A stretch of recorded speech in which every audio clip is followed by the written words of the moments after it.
በስመ አብ ወወልድ ወመንፈስ ቅዱስ አሃዱ አምላክ። እግዚአብሔር አምላካችን የቸርነት ባለቤት በሉ እንጂ እግዚአብሔር አምላካችን የቸርነት ባለቤት ማያትን አፍሶ ብርሃናትን አመላልሶ ነፋሳትን አንፍሶ ዝናማትን አዝንሞ በቸርነቱ ጠብቆ በለጋስነቱ መግቦ እኛ ከማናውቀው እሱ ከሚያውቀው ከሁሉም ነገር ሰውሮ ለዚህ ዕለት ለዚች ሰዓት አድርሶናልና ስሙ የተመሰገነ ይሁን። እንደምን ዋላችሁ? እንደምን ዋላችሁ? እንደምን ከረማችሁ? አሜን። እግዚአብሔር ይመስገን ብለን እንድናመሰግነው የወደደ የፈቀደ እግዚአብሔር አምላካችን ስሙ የተመሰገነ ይሁን። ከዚህ በኋላ ልቀመጥ አይደለም? እሺ። እኔ ማስተምራችሁ ዛሬ ምስጢረ ስጋዌ ይባላል። ምን ይባላል?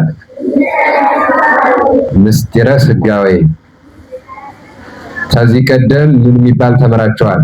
ምስጢረ ስላሴ ተምራችኋል አይደለም? እና ምስጢረ ስጋዌ ከምስጢረ ስላሴ ቀጥሎ ክርስቲያኖቹ ሁሉ እንዲማሩት የተሰራ የተዘጋጀ የታዘዘ ትምህርት ነው ማለት ነው። ከማን ቀጥሎ የሚማሩት ነው? ከምስጢረ ስላሴ ቀጥሎ ክርስቲያኖቹ ሁሉ ምን እንዲሉት እንዲማሩት። አሁን ክርስቲያኖቹ ሁሉ ካለ ምኖች ብቻ አይደሉም ማለት ነው። የተወሰነ ሰው ብቻ አይደለም ማለት ነው። ክርስቲያኖቹ ሁሉ እንዲማሩት የታዘዘ ነው ማለት ነው። እና ይሄንን አሁን ሙሉን ለዛሬ የምንማረውን ዋና ዋና ነገሮችን እነግራችኋለሁ። የመጀመሪያ ትርጉሙን እንማራለን። ምኑን እንማራለን? ትርጉሙን። ሁለተኛ ደግሞ አስፈላጊነቱን ወይም የትምህርቱን አስፈላጊነት እንማራለን። ምኑን እንማራለን? አስፈላጊነቱን። ሶስተኛ ደግሞ ለምን ሰው ሆነ የሚል ርዕስ እናነሳለን። ምን አልኳችሁ? ለምን ሰው ሆነ የሚባል እናነሳለን። አራተኛ ደግሞ ሰው የሆነው ማን ነው? ምን የሆነው ማን ነው? ሰው የሆነው ማን ነው የሚለውን እናነሳለን። አምስተኛ ደግሞ መቼ ሰው ሆነ የሚባል እናነሳለን። ምን ሆነ? መቼ ምን አለ?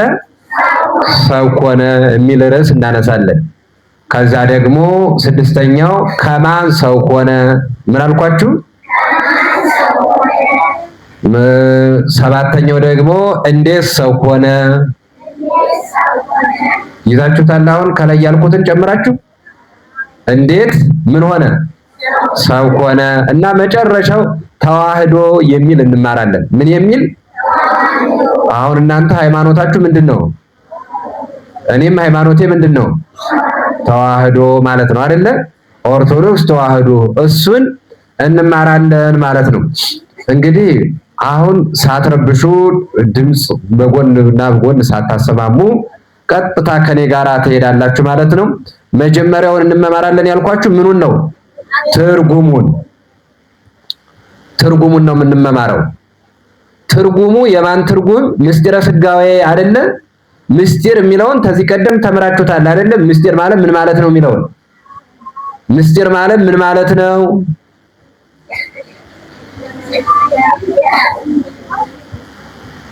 አራ አጥፍታችሁት ነው በአንድ ቀን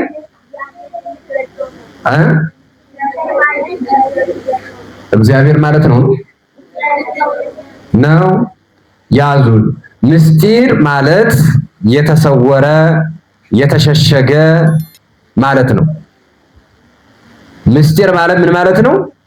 የተሰወረ የተሸሸገ የማይታወቅ የማይዳሰስ ረቂቅ ከሐሳብ ሁሉ በላይ የሆነ ማለት ነው። ስለዚህ ምስጢርን ተምራችሁታል። ምስጢረ ስጋዌ ማለት እንግዲህ ስጋዌን ነው የምናየው። ስጋዌ ማለት ትርጉሙ ደግሞ ሰው መሆን ማለት ነው። ምን መሆን? ሰው መሆን፣ ስጋ መልበስ። ምን መልበስ አልካችሁ? ኧረ አልተሰማኝም። ምን መልበስ? ስጋ መልበስ። ስለዚህ ትርጉሙን አሁን አወቃችሁት። ምስጢረ ስጋዌ ማለት ሰው መሆን፣ ስጋ መልበስ፣ የሰው መሆን ምን ምስጢር ማለት ነው። አንድ ጊዜ በሉልኝ። የሰው መሆን ምን? ስለዚህ ምስጢረ ስጋዌ ማለት ምን ማለት ነው ስትባሉ ምን ትላላችሁ? የሰው መሆን ምን ምስጢር። ስለዚህ ስጋዌ ማለት የሰው መሆን ምስጢር ተብሎ ይተረጎማል። በቤተ ክርስቲያናችን አምስቱ አዕማድ ከሚባሉት በሁለተኛ ደረጃ ላይ የሚቀመጠው ምስጢረ ስጋዌ ነው። ምስጢረ ስጋዌ ማለት አምላክ ሰው ሆነ፣ ሰው አምላክ ሆነ ብላ ቅድስት ቤተ ክርስቲያን ከምታስተምረን ከዶግማዎች መካከል አንዱ ነው። ከምኖች መካከል? ከዶግማዎች። ዶግማ የሚባሉት ምስጢረ ሥላሴ፣ ምስጢረ ስጋዌ የመሳሰሉት ዶግማ ይባላሉ። ስለዚህ ምስጢረ ስጋዌ ከዶግማዎቹ መካከል አንዱ ነው ማለት ነው። አምላክ ሰው ሆነ፣ ሰው አምላክ ሆነ ብላ ቤተክርስቲያን የምታስተምረው የመዳን መሃል ወይም የመዳን እምብርት፣ የመዳን መሰረት ነው። ክርስቲያኖች ሁሉ ክርስቲያን መሆናቸው የሚታወቀው አምላክ ሰው ሆነ፣ ሰው አምላክ ሆነ ብለው ሲያምኑ ነው። ምን አልኳችሁ? ክርስቲያኖች ሁሉ ክርስቲያን መሆናቸው የሚታወቀው ምን ሲሉ ነው ብያቸዋለሁ? አምላክ ሰው ሆነ፣ ሰው ምን ሆነ? አምላክ ሆነ ብለው ምን ሲሉ ሲያምኑ። ልመልስላችሁ። ክርስቲያን ክርስቲያን መሆኑ የክርስቲያኖች ሁሉ መለያ የማይዳሰሰው ረቂቁ ዘላለማዊ አምላካችን አምላክ ሰው ሆነ፣ ሰው ደግሞ ምን ሆነ አልኳችሁ? አምላክ ሆነ ብሎ ሲታመን ነው ማለት ነው። እና ምስጢረ ስጋዌ ማለት አምላክ ሰው እንደሆነ፣ ሰው ደግሞ አምላክ እንደሆነ፣ ረቂቁ እንደገዘፈ፣ ግዙፉ እንደረቀቀ፣ የማይወሰነው እንደተወሰነ፣ የሚወሰነው ደግሞ እንደመላ፣ እነዚህ እንዳጠቃላይ ምን ይባላሉ ማለት ነው? ምን ይባላሉ? ምስጢረ ስጋዌ። ይህ ትርጉሙ ነው። ስለዚህ ምስጢረ ስጋዌ ምንድነው ስትባሉ ምንድነው የምትሉት? የአምላክ ምን? የአምላክ ምን? ሰው መሆን ወይም የአምላክ ሰው መሆን፣ የሰው አምላኩ መሆን። የምን መሆን አልኳችሁ? የአምላክ ሰው መሆን፣ የሰው ምን? አምላክ መሆን እና ምስጢረ ስጋዌ የስጋ መልበስ፣ ሰው የመሆን ምን ምስጢር ተብሎ ይተረጎማል ማለት ነው። ከዚህ በኋላ ምስጢረ ስጋዌ ምንድነው ስትባሉ ይጠፋችኋል? ይጠፋችኋል? አይጠፋችሁም እርግጠኛ። ስለዚህ አስፈላጊነቱ ደግሞ ማለት ምስጢረ ስጋዌ ለምን እንማራለን ነው። አሁን እናንተ ስትጠየቁ ምስጢረ ስጋዌ ለምንድን ነው የምትማሩ ስትባሉ ምን ብላችሁ ነው የምትመልሱ? አይሰማም? ይሰማችኋል አይደለ? ምስጢረ ስጋዌ ለምንድን ነው የምትማሩ ስትባሉ ምን ትላላችሁ? ለምን? ለመዳን። በጣም ጎበዞች። ለምንድን ነው የምንማረው? ለመዳን። አሁን እዚህ ላይ አንደኛ ምስጢረ ስጋዌ የምንማረው ለመዳን፣ ሁለተኛ ደግሞ በምንችለው መጠን የቤተ ክርስቲያኗን ትምህርት ለመረዳት። በምን መጠን? በምንችለው መጠን የምንን ትምህርት ለመረዳት? የቤተ ክርስቲያኗን ትምህርት ለመረዳት። ሶስተኛ ምስጢረ ስጋዌ መማር ክርስቲያናዊ ግዴታችን ስለሆነ። ምን መማር አልኳችሁ? ምስጢረ ስጋዌ መማር ምናችን ስለሆነ? ክርስቲያናዊ ግዴታችን ስለሆነ። ምስጢረ ስጋዌ መማር ክርስቲያናዊ፣ አንድ ክርስቲያን የሆነ ሰው ምስጢረ ስጋዌ ማወቅ ምኑ ስለሆነ ነው? ግዴታው ስለሆነ ነው ማለት ነው። ስለዚህ የምንማረው በሶስተኛ ደረጃ አስፈላጊነቱ ይሄ ነው ማለት ነው። አራተኛው ደግሞ የሌሎችን ትምህርትና የኛን ትምህርት በደንብ ለመረዳት ምን ለመረዳት ሌሎቹ የሚባሉት ከኛ ውጭ ያሉ ሰዎች የሚያነሱትን ስንጠየቅ ጥያቄውን ለመመለስ ያንን ሁሉ ለይተን ለማወቅ ምን እንላለን ማለት ነው። ያንን ለመረዳት እንማራለን ማለት ነው። ስለዚህ አስፈላጊነቱ በጥቂቱ ይህ ነው። ሶስተኛ ለምን ሰው ሆነ ነው ያልኳችሁ። እንግዲህ ምስጢረ ሥጋዌ ማለት ሰው መሆን ነው ብያችኋለሁ። ለምን ሰው ሆነ ሲባል ሰው የሆነው ማን ነው የሚል ይቀድማል። መጀመሪያ ሰው የሆነ ማን ነው ስትባሉ ምንድነው የምትሉት? እንግዲህ ይሄኛው ትምህርቱ እግዚአብሔር ቶሎ ነው የምንላችሁ፣ ትሰሙኛላችሁ በደንብ። እግዚአብሔር በመጀመሪያው ዕለት በዕለተ እሑድ በመጋቢት ወር በመጋቢት 29 በመጀመሪያው ሰዓት ሰማይና ምድርን ፈጠረ። ሰማይና ምድርን ፈጥሮ መላእክትን ፈጠረ። መላእክትን ከፈጠረ በኋላ በዕለተ እሑድ እንዳጠቃላይ 8 ፍጥረታትን ፈጠረ። ከዚያ በኋላ ሰኞ፣ ማክሰኞ፣ ረቡዕ፣ ሐሙስ፣ ዓርብ አድርጎ እንዳጠቃላይ 22 ስነ ፍጥረታትን ፈጠረ። ከ22ቱ መካከል የመጨረሻው ስነ ፍጥረት ሰው ይባላል። ማን ይባላል? ሰው የመጨረሻው ስነ ፍጥረት 22ኛ ላይ የተፈጠረ ነው። ስለዚህ እግዚአብሔር ሰውን ከፈጠረ በኋላ መንግስተ ሰማያት እንዲገባ ከመንግስተ ሰማያት ከመግባቱ አስቀድሞ በገነት አስቀመጠው። በየት አስቀመጠው? የሰው ልጅ ሰው ማለት ነው። የመጀመሪያው ሰው ማን ነው? አዳም። የመጀመሪያው ሰዎች እነማን ናቸው? አዳምና ሔዋን። አዳም ወንድ፣ ሔዋን ደግሞ ምን ሴት ማለት ናቸው አይደለም? አዳምና ሔዋንን በገነት ካስቀመጣቸው በኋላ አዳምና ሔዋን በገነት በሰላም በደስታ በጤና በፍቅር በገነት 7 ዓመት ተቀመጡ። ስንት ዓመት ተቀመጡ? 7 ዓመት ከተቀመጡ በኋላ ዲያብሎስ አሰሳታቸውና ዕፀ በለስን በልተው ከገነት ተባረሩ። ከየት ተባረሩ? ስንት ዓመት ከተቀመጡበት ቤታቸው 7 ዓመት በሰላም ከኖሩበት ቤታቸው ማን አሳስቷቸው? ማን ያሳሳታቸው? ዲያብሎስ ሰይጣን ቢባልም አንድ ነው። ማን ያሳሳታቸው? ዲያብሎስ አሳሳታቸውና ከገነት ምን አሉ?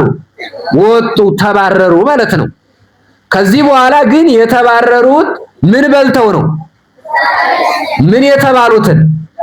አትንኩ የተባሉትን አይደለም።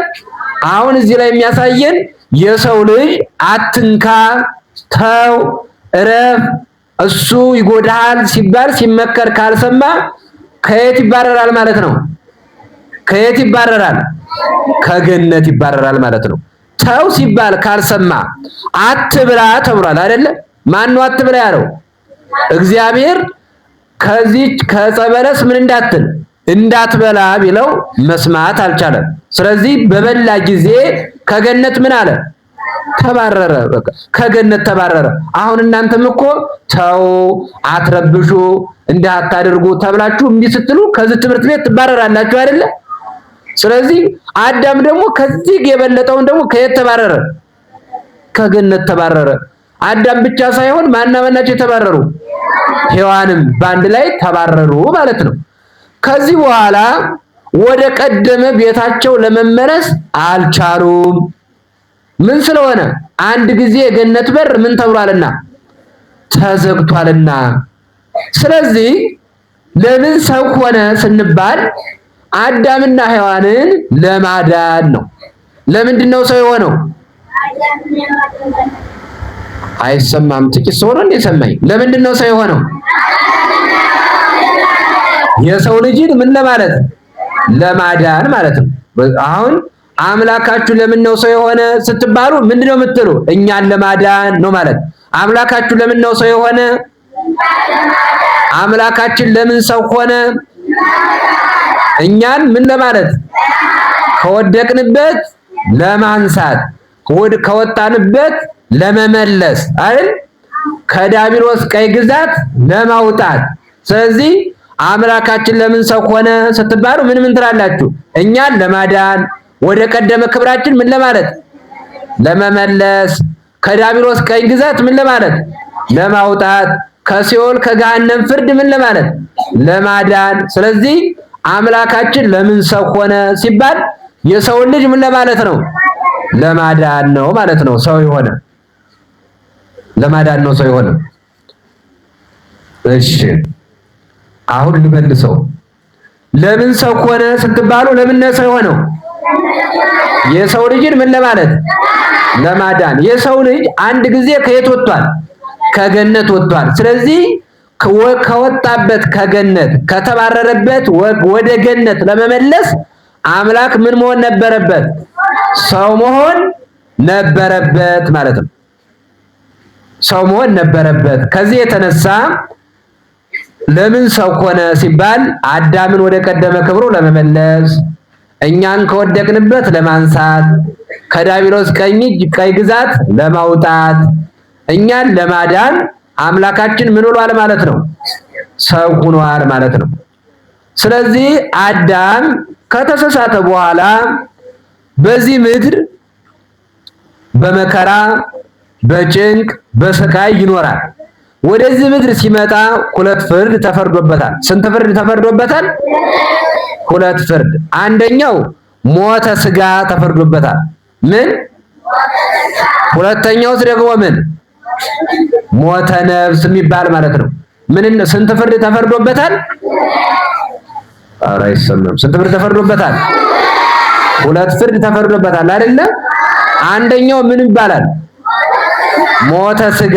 ሁለተኛውስ ደግሞ ሞተ ነፍስ። ሞተ ስጋ ማለት ትርጉሙ ሞተ ስጋ ማለት ነፍስና ስጋው የሚለያዩ ሆነዋል ማለት ነው። የሰው ልጅ የሚሞት ሆኗል። ሞተ ነፍስ ማለት ደግሞ ከእግዚአብሔር መለየት ማለት ነው። ሞታ ለነፍስ ርሂቅ እምእግዚአብሔር፣ የነፍስ ሞቷ ከእግዚአብሔር መራቅ ነው ወይም መለየት ነው። የነፍስ ሞቷ ከማን መለየት ነው? ከእግዚአብሔር ምን ማለት ነው? መራቅ መለየት ነው ማለት ነው። እና አሁን አዳም ሁለት ፍርድ ተፈረደበት። አንደኛው ሞተ ስጋ፣ ሁለተኛው ሞተ ነፍስ ተፈርዶበታል ማለት ነው። ሞተ ስጋው በስጋ ፈርሶ በስብሶ እንዲቀር፣ ትንሣኤ እንዳይኖረው፣ ተስፋ እንዳይኖረው እንዲሆን አድርጎታል። በመቃብር እንዲሆን ማለት ነው። ሞተ ነፍሱ ደግሞ ከእግዚአብሔር ጋር ይኖር የነበረው አዳም፣ ከመላእክት ጋር ይኖር የነበረ አዳም ከዲያብሎስ ጋራ ከሰይጣን ጋራ እንዲኖር፣ በገነት በተድላ በደስታ ይኖር የነበረ አዳም በገሃነም በስቃይ በመከራ የሚኖር ሆነ። አሁን ይህ ሁሉ የደረሰበት ግን ምን ስላደረገ ነው? ስላጠፋ። አታድርግ ሲባል ምን ስላለ ነው? ስላደረገ። ተነግሮ አልሰማ ስላለ። አንዳንዱ አሁን ተነግሮ የማይሰማ አሁን እናንተ አንዳንዶቻችሁ ቤት ተነግራችሁ አትሰሙ ማለት ነው። ትሰማላችሁ። ተነግሮ የማይሰማ የለም። ቴሌቪዥን አትይ፣ ሪሞቱን አትንካ፣ ቦርሳ አታገላብጥ፣ ፊልም አትይ፣ ቲክቶክ አትይ ሲባል እምቢ ብሎ የሚያይ ቲክቶክ ካላየው ምሳዬን አልበላም፣ ቁርሴን አልበላም፣ ራቴን አልበላም የሚል አይደል? በቲክቶክ ተታሎ በጌም ተታሎ የሚበላ የለም።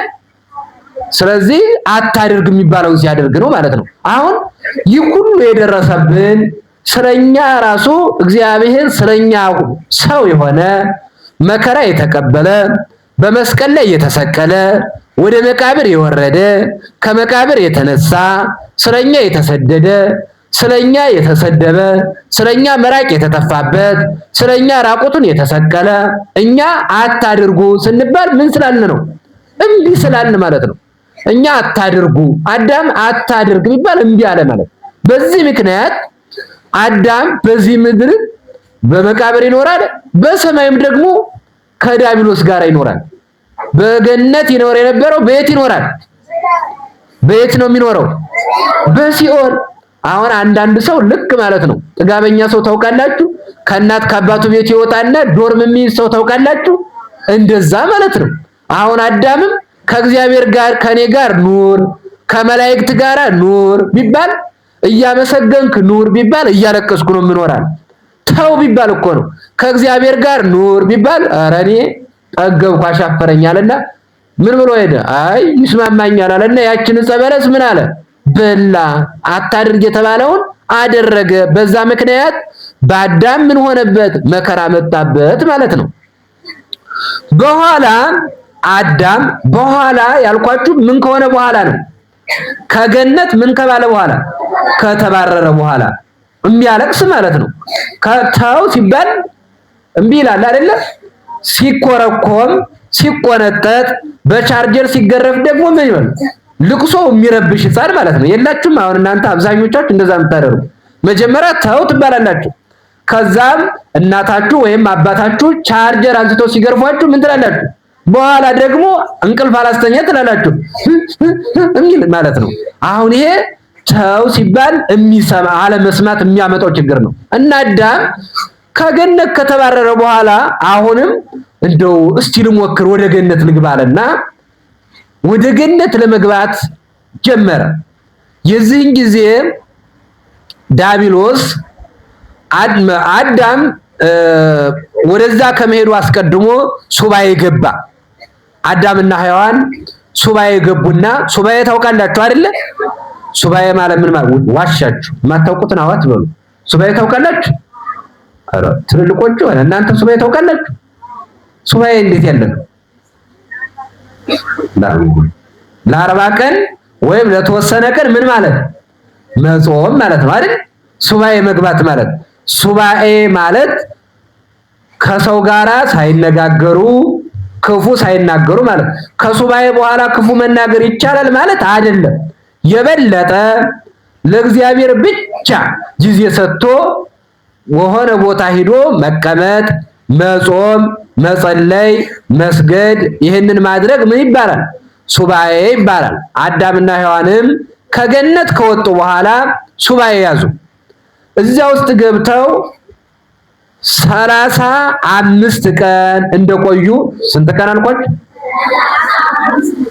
35 ቀን እንደቆዩ ዲያብሎስ መጣ።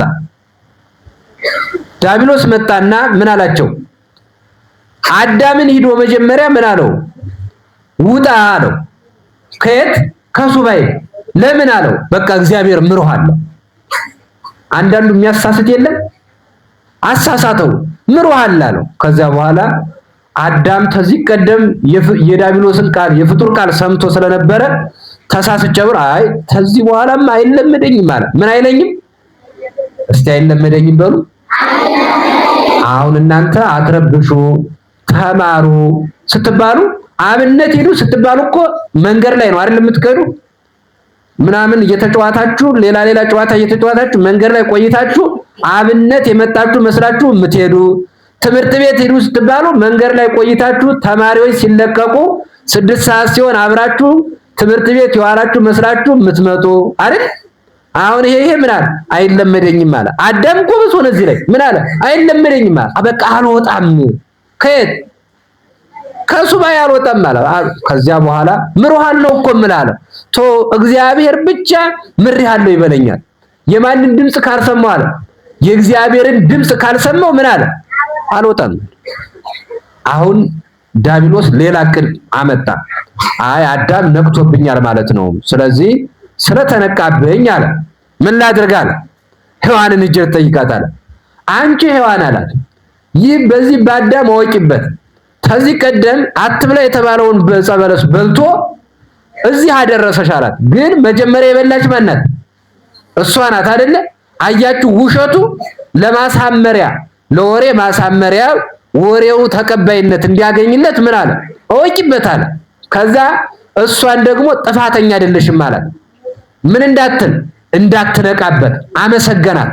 እንዳትነቃበት ጥፋተኛ ያደረገው ማንን ነው? አዳምን ነው ጥፋተኛ ያደረገው። በዚህ በአዳም አወቂበት ምን ያደርጋል አለ? ቀድሞ የፍጡር ቃል ደም ሰምቶ እንዲህ አደረሰሽ። አሁን ደግሞ እግዚአብሔር ምሬሃለሁ ውጣ ቢለው አልወጣም ይላል። ነገሩ ሲሆን አንተ ማን አለችው? ምን አለችው? አንተ ማን ስትለው አይ እኔማ አለ ቅዱስ ገብርኤል ነኝ አላት። ማን ነኝ ግን እኮ አይደለም ማለት ሰይጣን ነው ዲያብሎስ ነው ውሸቱን ነው። ግን ምንድነኝ አለ እኔ ቅዱስ ገብርኤል ነኝ። ስለዚህ ቅዱስ ገብርኤል ስለሆንኩኝ የኔን ቃል ልትሰሙት ይገባል አላቸው። የዚህን ጊዜ ሔዋን ተታለለች። ቅዱስ ገብርኤል መስሏት ከሱባኤዋ ቀስ ብላ መሰስ ብላ ወጣች።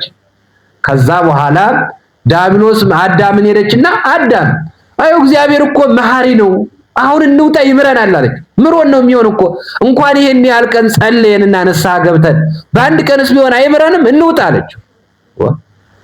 እንግዲህ አንቺ ካልሽማ እኔ ምን ቸገረኝ አላት። እሱም ተሳሳተ ማለት ነው።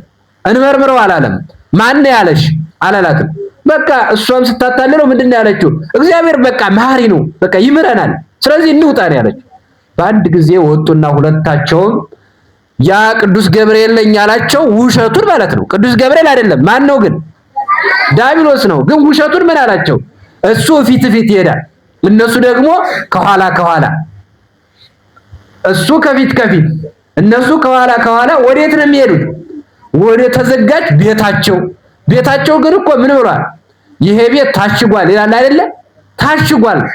ገነት በአዳምና በሔዋን አታድርጉ ተብለው በስተታቸው ምክንያት ታሽጓል። በቃ ቤታቸው ታሽጓል።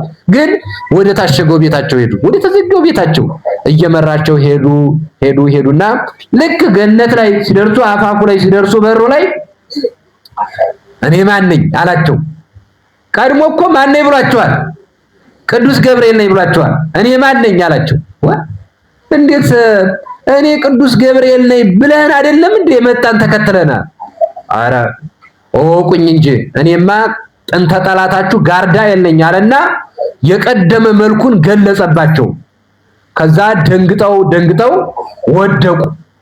ከዚህ በኋላ አሁንም ተባረሩ። ከዚህ ወጥተው ሄዱ። ከዚህ በኋላ በቃ ተሰደዱ። አንድያውን ሁለተኛ ስተት ሆነ ማለት ነው።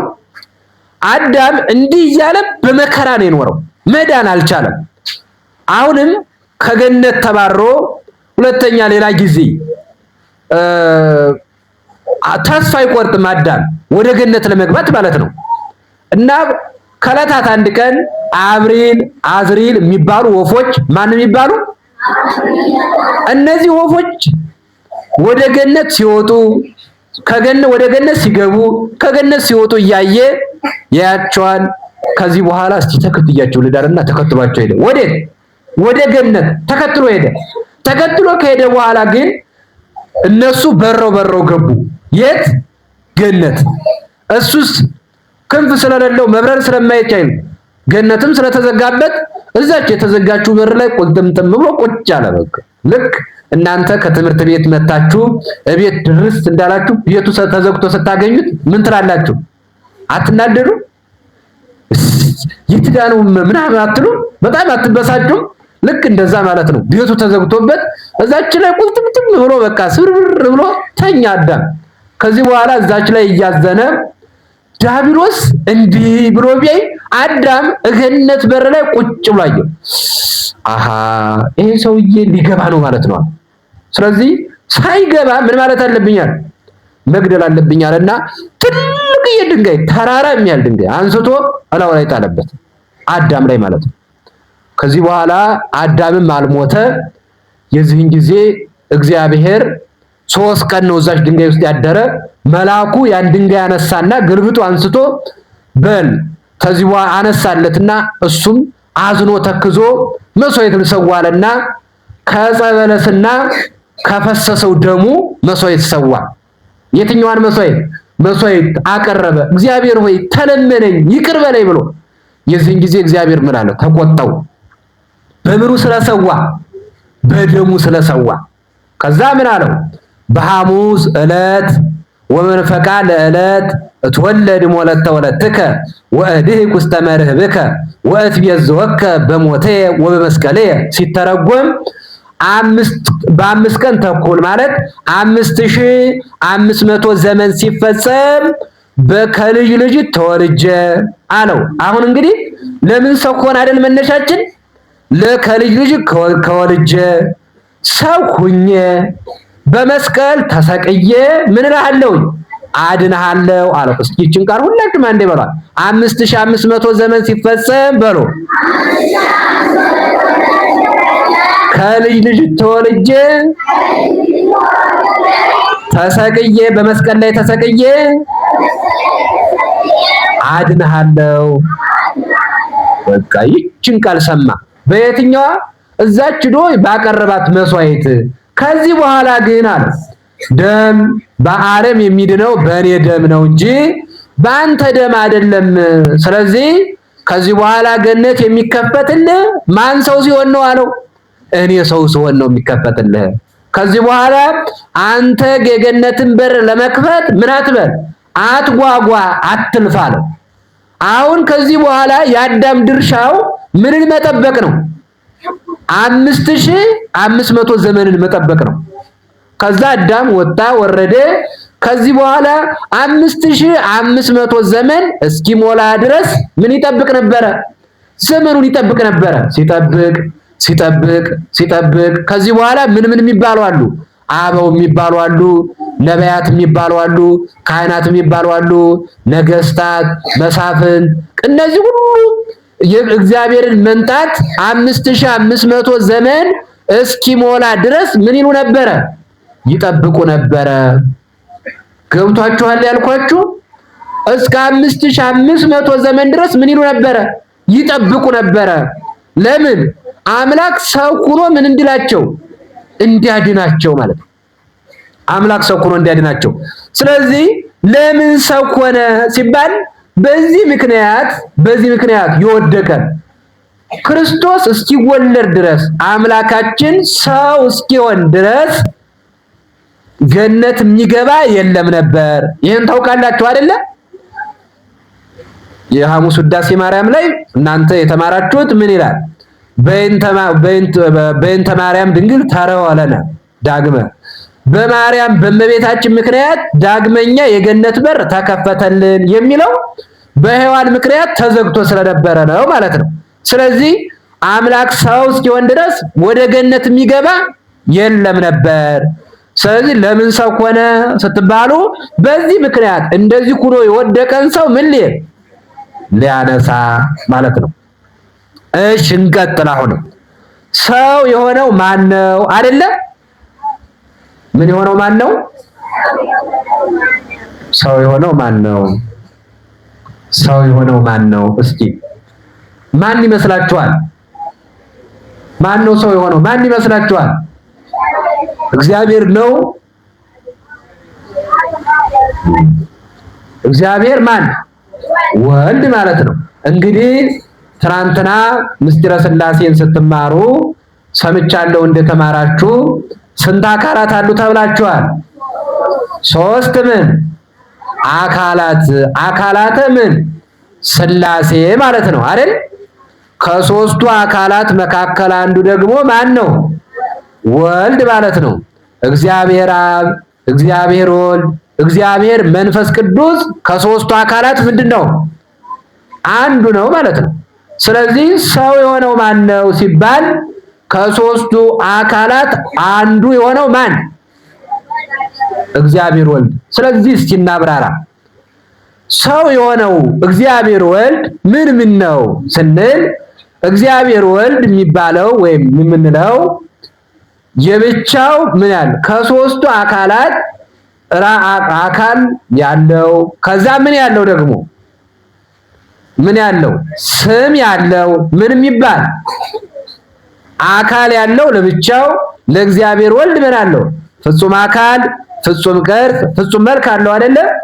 ለእግዚአብሔር ወልድ ደግሞ እሱ ካለው ስምም አለው አይደለ? እግዚአብሔር ወልድ ስሙ ማለት ነው፣ የአካል ስሙ።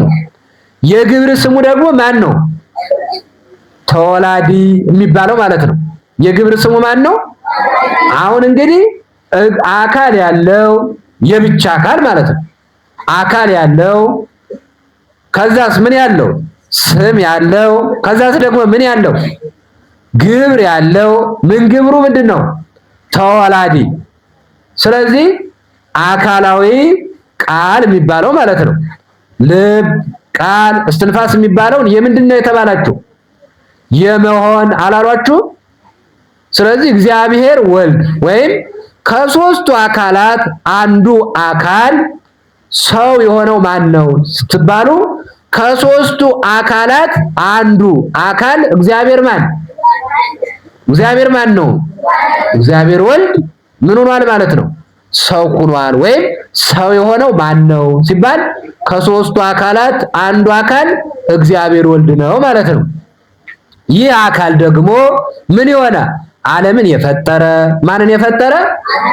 ዓለምን የፈጠረ ዓለምን የሚገዛ አዳምን የፈጠረ መላእክትን የፈጠረ መላእክትን የሚገዛ ዓለምን የሚያሳልፍ ዓለምን የሚመግብ ዝናማትን የሚያዘንብ ደመናትን የሚያመጣ እንዳጠቃላይ በዚህ ዓለም የሚደረጉትንም ከዚህ ዓለም በአፋ በውጭ የሚደረጉትንም የሚያከናውን እርሱ ማን ይባላል ማለት ነው? እግዚአብሔር። ከሶስቱ አካላት አንዱ አካል። አሁን ሰው የሆነ ማን ነው ስትባሉ ከሶስቱ አካል የትኛው አንዱ ማን? እግዚአብሔር ወልድ ማለት ነው። አሁን እናንተ ከተማራችሁት መካከል የሐሙስ ውዳሴ ማርያም ምን ይላል? አሃዱ ዘምቅድስት ሥላሴ የሚል የለም? አሃዱ ዘምቅድስት ሥላሴ ማለት ከሶስቱ አካላት ከአንዱ ማለት ነው። ከቅድስት ከሚሆኑ ከሥላሴ አንዱ ምን ሆነ? ሰው ምን ሆነ? ስለዚህ ሰው የሆነ ማን ነው ስትባሉ ከሶስቱ አካል አንዱ አካል እግዚአብሔር ወልድ ምን ሆነ? ሰው ሆነ ትላላችሁ ማለት ነው። እስቲ አሁን በትክክል የነገርኳችሁ ገብቷችሁ ከሆነ ልጠይቃችሁ ነው። ገብቷችሁ ከሆነ ነው።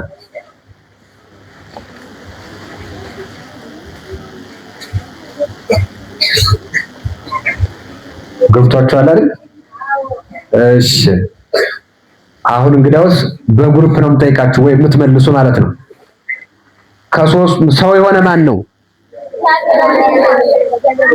አይ ተደናገራችሁ። ሰው የሆነ ማን ነው?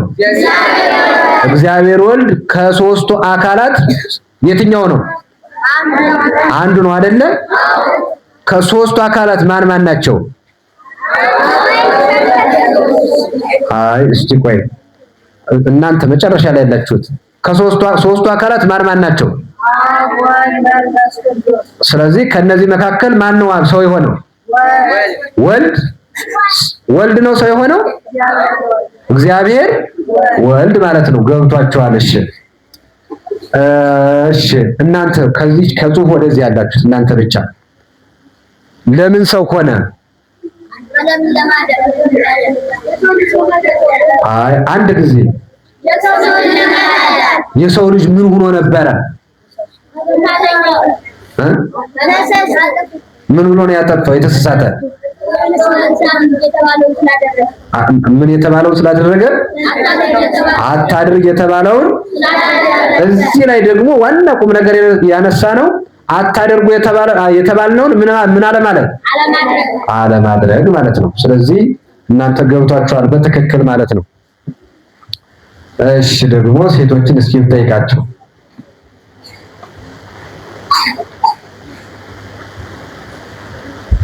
አሁን ደግሞ እናንተ ከጽሁፍ ወደዚህ ያላችሁት ለምንድን ነው የምንማር ነው ያልኳችሁ?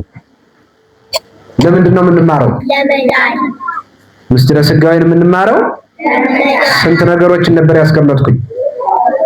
3 ወይ 4 አይደል ያስቀመጥኩ? 4 ነገሮችን አስቀምጠን ከሆነ ለምንድን ነው 4ቱ ነገሮችን ዘርዝሩልኝ? እሺ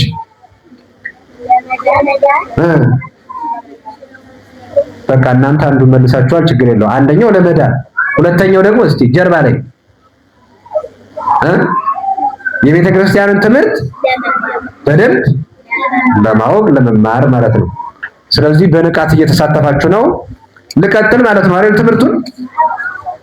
እሺ ምን ላይ ነው ያቆምነው? ምኑ ላይ ነው ያቆምነው? ሰው የሆነ ማን ነው ነው። አሁን ይሄ ሰው የሆነው ማን ነው ስንባል ይህ ሰው የሆነው አካል መለኮታዊ ወይም ምሉዓዊ።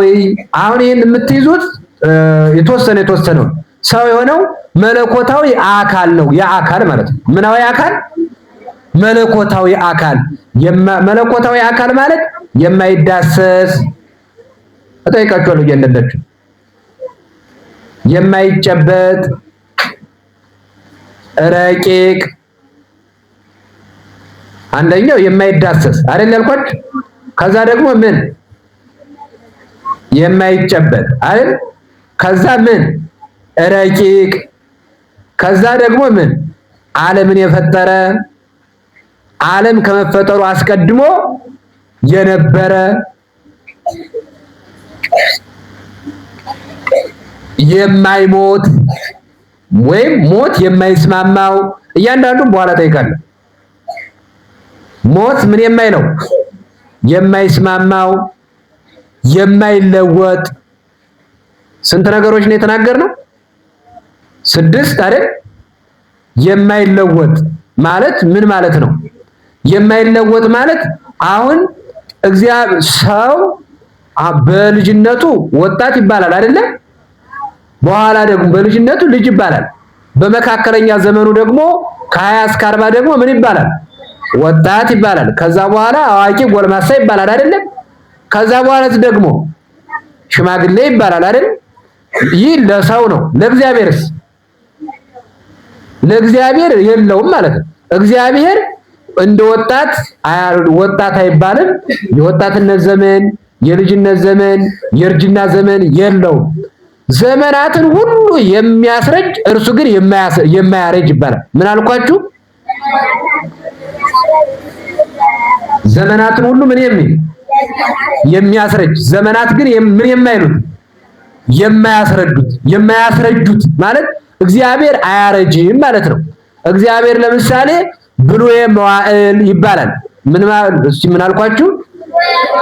ብሉየ መዋዕል ማለት ለዘመናት የቆየ ማለት ያረጀ ማለት ሳይሆን በዘመናት ለብዙ ዘመን የቆየ ዘመን የማይቆጠርለት ማለት ነው። ስለዚህ ሰው የሆነው ይህ ዘመን የማይቆጠርለት ጭምር ነው ማለት ነው።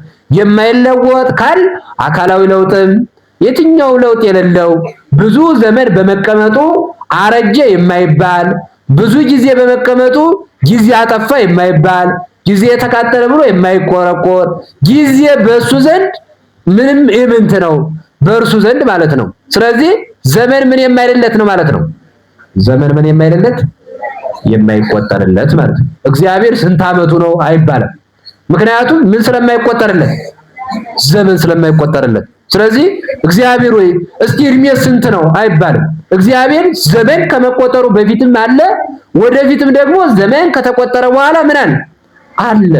ስለዚህ የእግዚአብሔር የእድሜው ይሄ ነው አይባልም። ስለዚህ ሰው የሆነው ማን ነው ሲባል ይህ ዘመንም የማይቆጠርለት አካል ነው ማለት ነው። ዘመን የማይቆጠርለት አካል ነው። ስለዚህ ሰው የሆነው ማን ነው ስትባሉ ይህ እስካሁን የዘረዘርኩላችሁ ይህ አካል ነው ማለት ነው። ከዛ ይህ አካል ደግሞ ምሉ አካል ይባላል። ምን አካል አልኳችሁ? ምሉ አካል ማለት ምን ማለት ነው?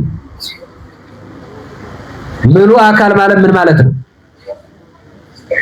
እሺ ምሉ አካል ማለት አሁን ለምሳሌ ሰው እኛ አሁን አንድ ሰው ይችን ቤት ይመላታል ብቻውን አይመላውም አይደለ? እዛ ወደ ዳር ኮርነር ላይ ቢቀመጥ ምን እንደሚሆነው እዚህ ላለው ባዶ ነው አይደለ? እዛ የተቀመጠው ደግሞ እዛ ላለው ምንድነው? ባዶ ነው ማለት ነው። እግዚአብሔር ግን በሁሉም አለ ማለት ነው። ምሉ ነው። እግዚአብሔር የሌለበት ቦታ የለም ማለት ነው።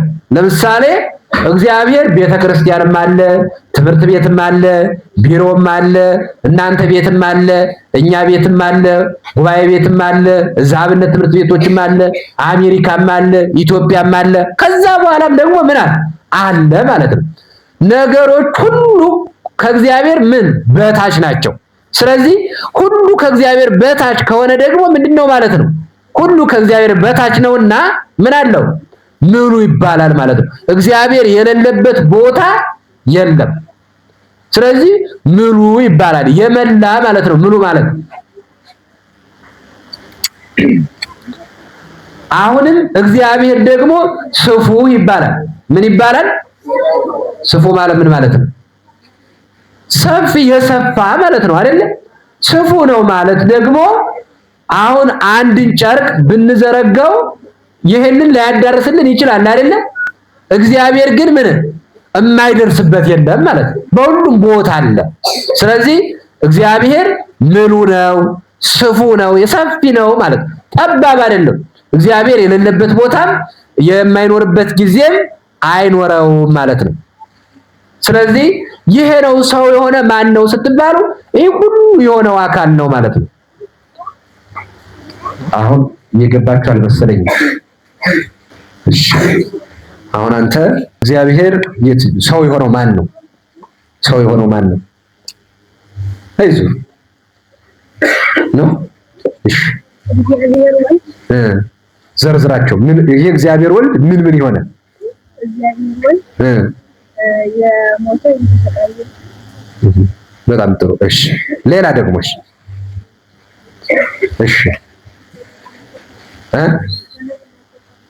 በጣም ጥሩ። ዘመን የማይቆጠርለት አንድ። እሺ ረቂቅ። እሺ በሁሉ ቦታ ያለ። እሺ የማይዳሰስ። እሺ የማይታይ። እሺ የማይጨበጥ። እሺ በጣም ጎበዞች። ኧረ እዚህ አካባቢ በቃ እናንተም እሳቶቹ ናችኋል። በቃ እሺ አመቱ የማይቆጠር ስንት አመት ነው አይባልም ማለት አንተ አሁን እድሜ ስንት ነው ትባላለህ አይደለ? እግዚአብሔር ግን እድሜ ስንት ነው አይባልም። ለምን ከተባለ እርሱ ዘመናትን ይቆጥራቸዋል እንጂ ዘመናት እሱ ምን ስለማይቆጥሩ። በጣም ጎበዝ። እሺ ምሉ የመላ። እሺ ሰፊ። እሺ ስፉ ወይም ሰፊ ማለት በሁሉም ቦታ ያለ።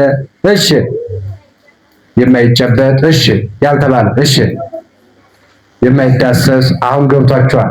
በጣም ጥሩ። እንግዲህ በኋላ ሰው የሆነው ማን ነው ተብላችሁ ስትጠየቁ እንደዚህ የሆነው ነው ማለት ነው። በጣም የማይዳሰስ የማይጨበጥ ረቂቅ ዓለምን የፈጠረ ከዓለም አስቀድሞ የነበረ የሆነ ከሁሉ በላይ የሆነ እግዚአብሔር ሰው ሆነ ስንል ስለሚደንቅ ነው ማለት ነው። ምስጢር የተባለም ለዚያ ስለሆነ ነው። እና ሰው የሆነ ማን ነው ስትባሉ አሁን የዘረዘርነውን ትመልሳላችሁ ማለት ነው። እሺ ከዚህ ቀጥሎ ደግሞ መቼ ሰው ሆነ የሚል ነው። ምን አልኳችሁ? ስጠይቅ እጠይቃለሁ። እየወረድኩ ነው የምጠይቅ እስከ መሀል እየመጣሁኝ በደንብ ተከታተሉ። መቼ ምን ሆነ? ሰው ሆነ። መቼ ማለት ምን ማለት ነው? እስኪ እኔ ከመተርጎም ያስቀድሞ መቼ ማለት ምን ማለት ነው? እናንተ ስጠይቃችሁ ስለቆየው መቼ የሚባል አለ። መቼ ምንድን ነው? እሺ እሺ መቼ ምንድን ነው? የቆየ። እሺ መቼ የቆየ አንድ ትርጉም። እሺ ሞክሩ። እሺ አንቺ መቼ ዛሬ። እሺ የቆየ ዛሬ። እሺ እሺ በምን ጊዜ። በጣም ጥሩ። እንግዲህ ገና እኔ ሳላብራራው ስለሆነ እናንተ ደስ ያላችሁን መናገር ያው የእናንተ መብት ነው ማለት ነው። እሺ ድምፅ አልተሰማም። ጎላ ድርጊቱ የተፈጸመበት አንደው እንታ መንግስቱ ሞራል መስጠት ይቻላል አይቻልም? አይቻልም አይደል? ይረብሻሉ አለ በዛው። በጣም ጥሩ። እኔ ግን በቃ ሞራል ለብቻ ይሰጥቻታለሁ። መቼ ማለት ድርጊቱ ምን ያለበት ነው? የተፈጸመበት ማለት ነው። ድርጊቱ ደግሞ ምንድነው? ሰው መሆን ማለት ነው። ሰው መሆን ድርጊቱ እንግዲህ ሰው መሆን ከሆነ ያ ሰው መሆን ከላይ የዘረዘርነው የመጣነው ሁሉ በመቼቱ ነው። መቼ የሚባለው የኛው ጉዳዩ የሚፈጸምበት ዘመን ነው ማለት ነው። አሁን ደግሞ ወደ ቅድሙ ነው መመልሳችሁ። መቼ ሰው ሆነ ሲባል 5500 ዘመን ሲፈጸም ድርጊቱ የተፈጸመበት 5500 ዘመን ሲፈጸም ሰው ሆነ ማለት ነው። መቼ ሰው ሆነ ስትባሉ መቼ ነው የምትሉት? አልሰማችሁም? ሁላችሁም እስኪ አንድ ጊዜ መልሱት። መቼ ሰው ሆነ? አጭበርብራችሁኛል። ያላላችሁ አላችሁ ያልገባችሁ። ይሄማ 5500 ዘመን ምን ሲፈጸም ማለት ምን ማለት ነው? አልቅ ማለት ነው አይደለ? 5500 ዘመን ምንድን ነበረ? ቅድም እንግዲህ ነግሬያችኋለሁ። 5500 ዘመን ምንድን ነበረ? እሺ ጌታ የተወለደበት ነው። ምንድን ነው ያልክ? በዕለተ ሰንበት። እሺ በጣም ጥሩ። እሺ 5500 ምንድን ነበረ? ቅድም እኮ አልነገርኳችሁ? እሺ መከራ። እሺ አሁን ቅድም ምን ብያችኋለሁ? አዳም ሲወጣ ምንድነው ያለ? 5500 ዘመን ሲፈጸም ምን እላለሁ ነው ያለው? ከልጅ ልጅ ተወልጄ ምን እላለሁ? አድንሃለሁ። ስለዚህ የአዳም ተስፋ የተፈጸመበት ማለት ነው። አይ 5500 ዘመን አዳም ተስፋ ይዞ ወጥቷል። መቼ እንደሚድን 5500 ዘመን ሲፈጸም እንደሚድን ማለት ነው። እንቀጥለው። ይሄን እግዚአብሔር አዳም ከገነት ከወጣ በኋላ በፀሐይ፣ በጨረቃ፣ በከዋክብት ዘመናትን እየቆጠረ ይሄድ ነበረ። በምን አልኳችሁ? በፀሐይ፣ በጨረቃ፣ በከዋክብት ዘመናትን እየቆጠረ 5500 ዘመንን ምን ያደርግ ነበረ? ይጠባበቅ ነበረ ማለት ነው። አሁን ለምሳሌ አዳም በጉጉት ነው የሚጠባበቀው። ትምህርት ቤት ሄዳችሁ በጣም ትምህርቱ አልገባችሁ ሲል፣ በተለይ እንግሊዘኛ ሂሳብ ሲሆንባችሁ ግልጽ አልሆን ሲል እማትወዱት መምህር ሲገባ ሰዓቱን ምን ትላላችሁ? አይደርስም እንዴ አይደወልም እንዴ አትሉ?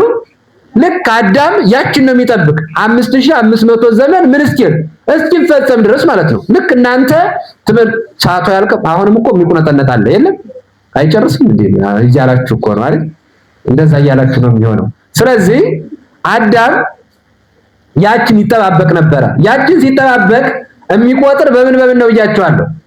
በፀሐይ፣ ከዛስ በጨረቃ፣ ከዛስ በከዋክብት፣ ከዛ በትውልድ። በምን በትውልድ። በእነዚህ ምክንያት 5500 ዘመን ዓመተ ፍዳ እየተባለ ይጠራል። ዓመተ ምን አልኳችሁ? የመከራ ዘመን ማለት ነው። አዳም በመከራ ውስጥ ሆኖ እነዚህን እየቆጠረ ይጠባበቅ ነበር። ማንን?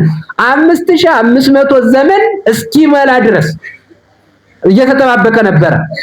ስለዚህ አዳም ከሞተ በኋላ ልጆቹ አስቀጥለውታል። አዳም የምንል የአዳምን ልጅ ሁሉ ነው። የአዳምን ልጅ ሁሉ ነው። ከዚህ የተነሳ ነቢያት የሚባሉት ማን የሚባሉት አልኳችሁ? ነቢያት ሱባኤ ይቆጥራሉ፣ ትንቢት ይናገራሉ። እንዲህ እያሉ አባቶች ደግሞ ወይም አበው ምሳሌ ይመስላሉ። ምን ይመስላሉ? ምሳሌ እየመሰሉ ትንቢት እየተናገሩ ሱባኤ እየቆጠሩ 5485 ዓመት ሲደርስ ምን ሲቀረው? ለ5500 ስንት ሲቀር? 15 ዓመት ሲቀር። በደንብ ይግባችሁ። የተወለደ አሁን ሰው የሆነው መቼ ነው ስትባሉ 5500 ዘመን ነው አይደለ? ስለዚህ እኔ እየተረኩላችሁ መጥቼ እየተጠባበቁ ሱባኤ እየቆጠሩ ትንቢት እየተናገሩ ምሳሌ እየመሰሉ ከመጡ በኋላ 5485 ዓመት። በዚህ ጊዜ እመቤታችን ከሐናና ከኢያቄም ተወለደች። ማን? ከሐናና ከኢያቄም እመቤታችን ድንግል ማርያም ምን አለ? ተጸነሰች፣ ተወለደች።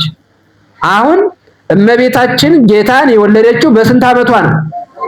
በ15 ዓመቷ ማለት ነው። 15 ዓመት ሲቀረው አይደለ? ቀጥታ 5500 ላይ ደግሞ ምን ሆነ? ክርስቶስ ተወለደ ወይም ሰው ሆነ ይባላል። እና መቼ ሰው ሆነ ሲባል ምንድነው የምትሉት? 5500 ዘመን ምን ሲፈጸም ተስፋ አዳም ምን አለ? ተፈጸመ ይባላል። ተፈጸመ ይባላል። እንቀጥል። አሁን ከማን ሰው ሆነ በሉ ደግሞ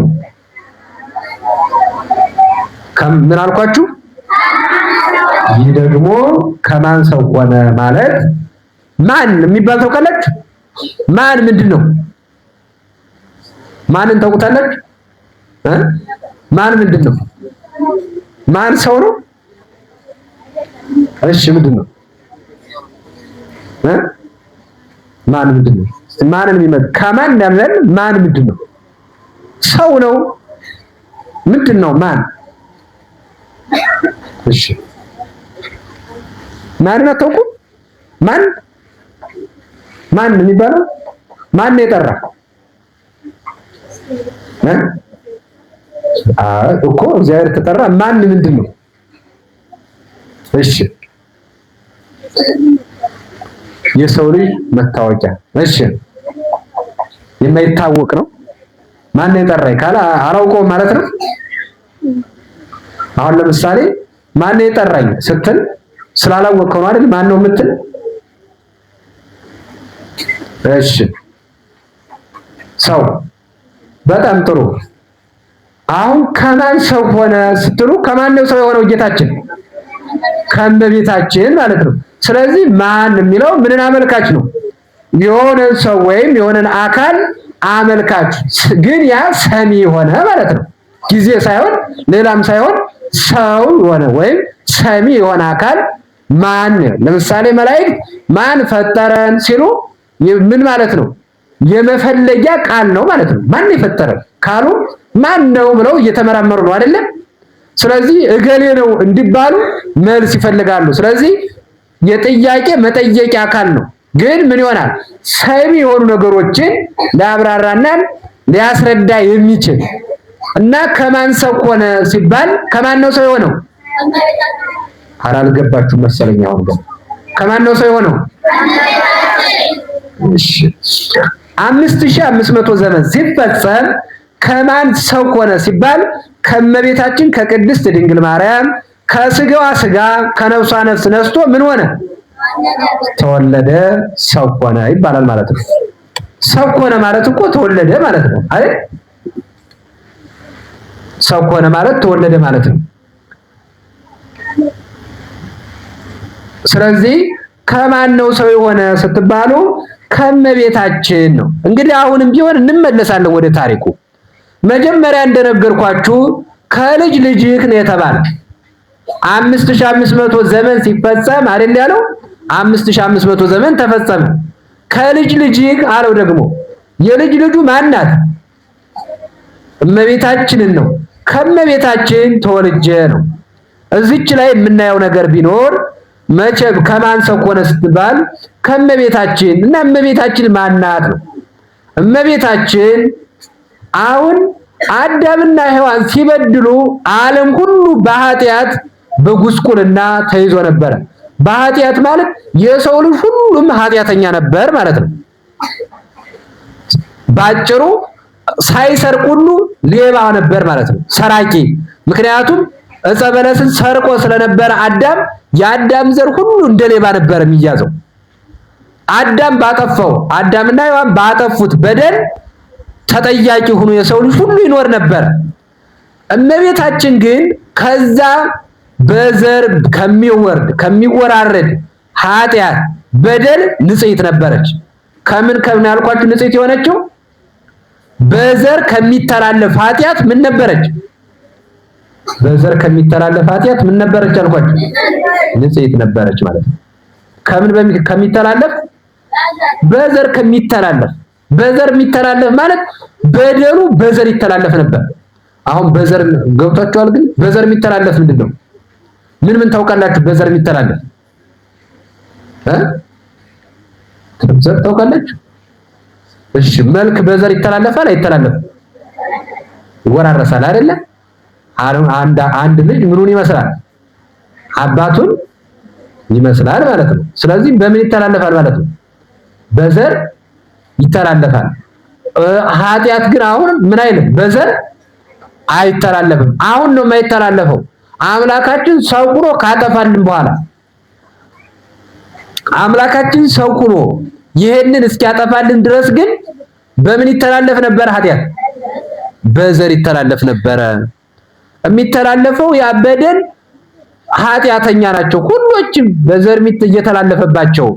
ከዚህ የተነሳ የሰው ልጅ ሁሉ የሚያድነው ነገር የለም ነበር። ሁሉም ሰው ምን ስለሆነ? ኃጢአተኛ ስለሆነ። ሁሉም ሰው ምን ስለሆነ? ኃጢአተኛ ስለሆነ የሚያድነው አካል፣ የሚገላግለው አካል፣ ወደ ገነት የሚያስገባው አካል የለም። አሁን ከነዚህ መካከል አደፍ ጉድፍ የሌለባት ኃጢአት የሌለባት ማን ተገኘች? እመቤታችን ተገኘች ማለት ነው። አሁን እመቤታችን ንጽሕት ናት። አባ ሕርያቆስ የሚባለው በቅዳሴ አስተንፈሰ ወአጽየነወ ወይረከበ ዘከማኪ ወሰምረ መዓዛ ዚአኪ፣ በአራቱም ማዕዘን ፈለገ፣ ሴቶችን ፈለጋቸው፣ መረመራቸው፣ አሻተተ፣ መረመረ፣ ፈለገ፣ በረበረ። ነገር ግን ማንንም አላገኘም።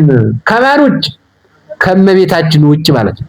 በዛን ሰዓት ሁሉም ሰው ኃጢአተኛ ሆኖ ስለነበረ እመቤታችን ብቻ ምን ሆና ተገኝታለች? ንጽሕት ሆና ተገኝታለች ማለት ነው። ንጽሕት ማለት እኮ ንጹህ ማለት አሁን እናንተ ንጽሕት ሲባል አሁን እገሌ ንጹህ ነው ስትሉ ልብሱን ያጥባል፣ ገላውን ይታጠባል ማለት አይደለም አይደል? በእናንተ ግን ንጹህ ነው ማለት አሁን እዚህ ስትማሩ ንጹህ ሁኑ ስትባሉ ምን ማለት ነው? ከልቡና ከኃጢአት ማለት ነው። እዚህማ ምክር አያስፈልገውም ንጹህ ለመሆን። አሁን የልብስ የአካል አይደለም አሁን እዚህ የምናወራው። እመቤታችን ንጽሕት ናት ማለት ከምንድን ነው? ኃጢአት የለባትም ማለት ነው። ከኃጢአት ንጹህ ናት። አዳምና ሔዋን ከበደሉት በደል ንጹህ ናት። ስለዚህ እመቤታችን ምንም የሌለባት ንጽሕት ሆና ተወለደች ማለት ነው። ይህንንም አቀባ መንፈስ ቅዱስ እምከርሰ እማ፣ ከእናቷ ማኅፀን ጀምሮ መንፈስ ቅዱስ ጠበቃት። በሉ እስኪ ከእናቷ ማኅፀን ጀምሮ ምን ጠበቃት? ጠበቃት። ስለዚህ ምን ሆናለች ማለት ነው? ንጽሕት ሆናለች ማለት ነው። ከዚህ በኋላ እመቤታችን ንጽሕት ሁና ስትወለድ አሁን ማን መረጣት? እግዚአብሔር ማን? እግዚአብሔር ወልድ ነው የመረጣት። አዎ እዚህ ላይ መምረጥ ይሄን ማድረግ ሥላሴ ማለት ናቸው የመረጧት። ምክንያቱም ሰው የሆነ ማን ነው ለብቻ? እግዚአብሔር ወልድ። የመረጠ ግን ማን ነው? ሥላሴ ማለት ነው። በመምረጥ እግዚአብሔር አብን መርጧል፣ እግዚአብሔር ወልድን መርጧል። እግዚአብሔር አሁን ዝናብ የሚያዘንብ ማን ነው? ሥላሴ ማለት ነው። ከሶስቱ አካል አንዱ አካል አይደለም ለይቶ የሚያዘንበው። ሁሉም ይሄ እኛ የምንበላውን የምንጠጣውን ማሳደግ፣ ትምህርታችንን መግለጽ፣ በሰላም ተኝተን እንድንነሳ ማድረግ፣ ጤና እንዲሰጠን ማድረግ፣ ሰላም እንድናገኝ ማድረግ፣ እነዚህን ሁሉ የሶስቱ ስራ ናቸው። እሺ አሁን እንዳይምታቱብን ምን ማድረግ አለብን? እመቤታችንን ማን መረጠ? እግዚአብሔር ሥላሴ መረጡ ማለት ነው። እመቤታችን የተመረጠችው ግን ምን ሆና ስለተገኘች ነው? ንጽሕት ሆና ስለተገኘች። አሁን እዚህ ላይ የምትይዙት ነገር ንጹህ ሆኖ መገኘት ምን ያደርጋል ማለት ነው? ያስመርጣል ማለት ነው። አሁን ከእናንተ መካከል አለቃ እንምረጥ ምንል ምን የሚለውን ነው የምንመርጠው? የሚረብሸውን ነው የማይረብሸውን? የማይረብሸውን ነው የምንመርጠው ማለት ነው። የሚረብሸውን ከመረጥነውማ ቀን ነው የበለጠ እንኳን አለቃ ሆኖ አለቃ ሳይሆን ምን ረብሻው መከራ ነበረ። ስለዚህ ንጹህ የሆነ ሰው ነው የሚመረጥ ማለት ነው። አሁን እናንተ ለዲቁና ለቅስና የምትመረጡት ምን ስትሆኑ ነው? ንጹህ ስትሆኑ። ንጹህ ማለት ምን ማለት ነው? ከሁሉ ነገር ንጹህ ስትሆኑ፣ እቤታችሁ ሄዳችሁ ቦርሳ የማትበረብሩ ስትሆኑ አይደል? የማትዋሹ ስትሆኑ፣ የማትወሰልቱ ስትሆኑ፣ በትክክል ስትማሩ ምን ትሆናላችሁ? ትመረጣላችሁ። እግዚአብሔር ያያል እኮ አሁን እኛን ያያል እግዚአብሔር።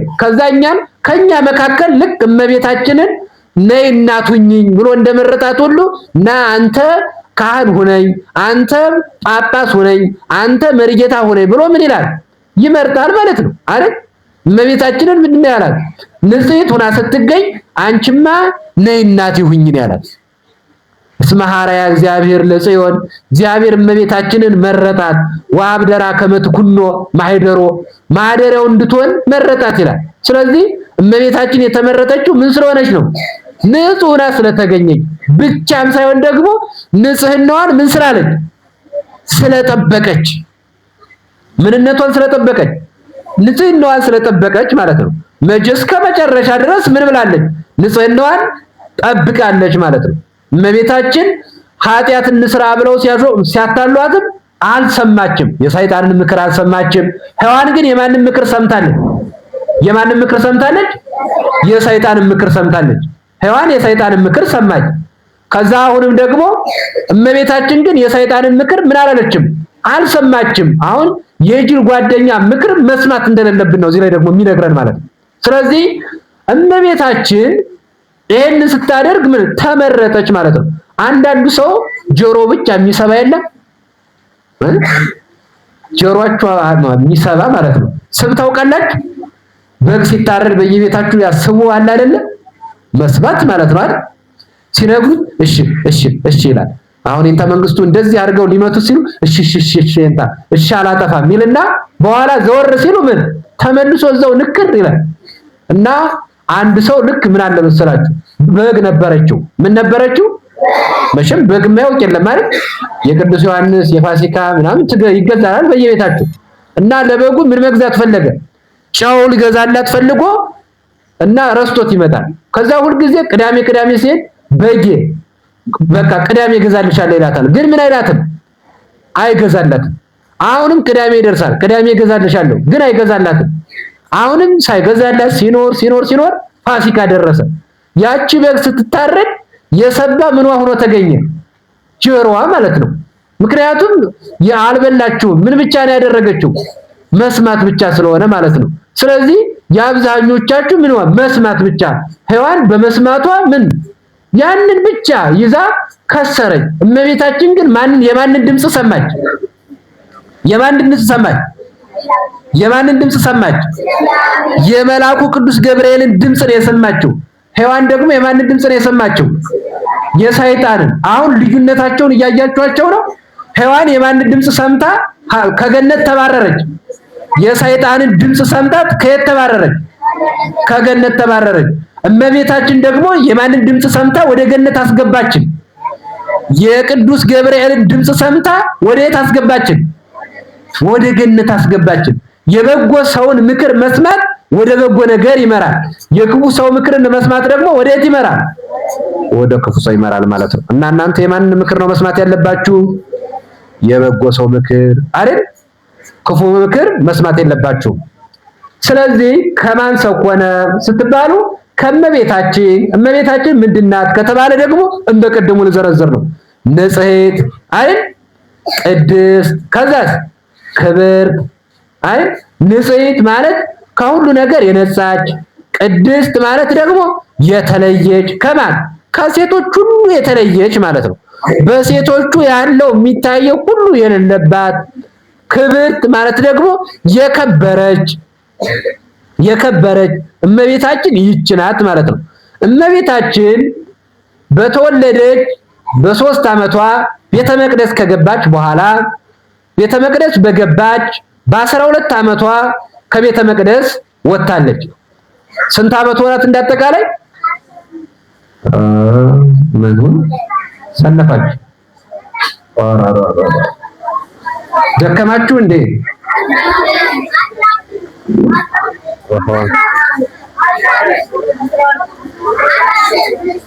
አንደኛው 15 አንደኛው 12 3 ስለምን አላላችሁ? ምን እንዳከሆነ ለመለያየት ከሆነ ማለት ነው አይደል?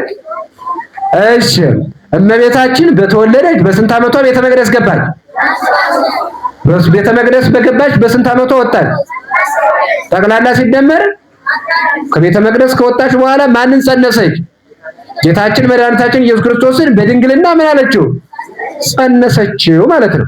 ስለዚህ ከእመቤታችን ሰው ሆነ የምንለው እመቤታችን ሰው ስትሆን ከእመቤታችን ሰው ሲሆን ማን ነበረ? በዚህ መካከል እመቤታችን አለች። በእመቤታችን 15 ዓመት ሲሞላት ማን ተላከ? አሁን እናንተም በተማራችሁት የቅዱስዋ መላእክት የሚለው ላይ ማለት ነው አይደል? ወበሳዲስ የሚል የለም? ወበሳዲስ ወር ተፈነወ ገብርኤል መልአክ የሚል ማለት ነው። መልአኩ ቅዱስ ገብርኤል በስድስተኛው ወር ወደ ማን ተላከ ነው የሚለው? ወደ እመቤታችን ተላከ። በስንተኛው ወር? በስድስተኛው ወር ማለት ነው። ስድስተኛው ወር የተባለ ዮሐንስ መጥምቅ በተጸነሰ ወይም ኤልሳቤጥ በጸነሰች በስድስተኛው ወር ይባላል። ስለዚህ በስድስተኛው ወር ቅዱስ ገብርኤል ተላከ። እዚህ ላይ የምናየው ቅዱስ ገብርኤል የምን ተሳታፊ ሆኗል ማለት ነው? ሰው የመሆኑ ሰው ሲሆን ቅዱስ ገብርኤልን ሂድና አብስራት ብሎ ላከው። ምን በላት ብሎ? ማብሰር ማለት ምን ማለት ነው? መንገር ማለት ነው። ሂድና ምን ብለህ ንገራት አለ። ነብዩ ኢሳይያስ የሚባለው ነብይ ናሁ ድንግል ትጸንስ ወትወልድ ወልደ፣ ድንግል በድንግልና ጸንሳ በድንግልና ተወልዳለች ብሏልና ያለውን ሂድና ምን በላት ንገራት፣ ደርሷል ጊዜው 5500 ዘመንም ተፈጽሟል። ድንግል በድንግልና ጸንሳ በድንግልና ተወልዳለች ብለህ ምን በላት ንገራት። ይሄኛው እንደተፈጸመ ንገራት እና ትጸንሻለች በላት አለ። ስትሄድም እናቴን እንዳታስደነግጣት ቀስ ብለህ ሄደህ ነው አለ። ምን ብለህ ቀስ ብለህ ተረጋግተህ ሂድና ድንግል በድንግልና ትጸንሻለሽ። ምንድን ነው ያላት? ትጸንሲ አላት። መጀመሪያ ምን አላት? ተፈስሒ ፍስሒት ኦ ምልዕተ ጸጋ፣ ጸጋን የተመላሽ እመቤቴ ወይ ምን ይበልሽ? ደስ ይበልሽ። ጸጋን የተመላሽ ደስ ይበልሽ አላት። ከዛ ትጸንሻለሽ አላት። ትጸንሻለሽ ስላደነገጠች እኔ ወንድ አላውቅ እንዴት አድርጌ አለችው። አሁን ምንድነው ያለ? ቅዱስ ገብርኤልም ሄደ አብስር ነው የተባለ። የሚያውቀው ነገር የለውም። መልአክ ስለሆነ ሁሉን አያውቅምና በኋላ ነው የሚነገረው። ስለዚህ ሄደ አብስር ነው የተባለ። ትጸንሻለሽ በድንግልናም ትወልጃለሽ። አይ ከዚህ በኋላ ምን አለችው? እስቲ ለማረጋገጥ እማ እናትና አባቴን ያሰተ ሊሆን ይችላል ከኔ በኋላ እስቲ ሂጅ ሌላ እስቲ ወግድልኝ አለችው። መጀመሪያ ወግድ አለችው። አሁን ሁለተኛ መጣ። አሁንም ደግሞ ቤተ መቅደስ ሄደ። ቤተ መቅደስ ሲመጣ ተቀበለችው፣ አመነችው። እንዴት ይሆናል? ተከራከሩ። እመቤታችንና ቅዱስ ገብርኤል ተከራከሩ። እኔ ወንድ ሳላውቅ አይ ይሄማ እንዲህ ነው ምክንያቱን ነገራት። ከዚህ በኋላ ምን ብሎ አሸነፋት?